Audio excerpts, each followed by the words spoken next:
Look, you have South Africa minority defamation and demonizing non-white South African during apartheid era.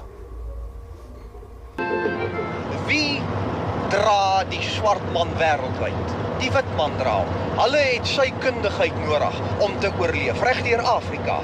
Gaan kyk wat het die swart man vir al die eeue wat Afrika as 'n donker ongeïdentifiseerde kontinent gelê en wag het, sluimerend. Hulle het hier geloop met hul skurwe voete in die rykdomme van hierdie aarde vertrap. Nooit die moeite gedoen om 'n stuk daarvan op te tel en handel te dryf nie. 'n Swart man het nog nooit 'n graansilo gebou in Afrika nie. Ek praat nie eers van om hom vol te maak nie. Die wit man het gekom, hy het hom kom ophef. Hy het beskawing gebring. Hy het vir die swart man in skryftaal en in leestaal gebring. Hulle het net in praat, 'n kommunikasietaal gehad. Dis al wat hy gehad het. Nou op daardie vlak handhaaf ons onsself nog. Ry die platteland van die subkontinent in. Gaan kyk na die swartes. Hy's onkundig, hy is dom.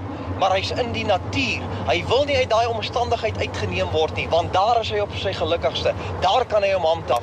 Ons in ons alwetendheid het gekom om hom op te hef en dit is waar ons doodsteek lê.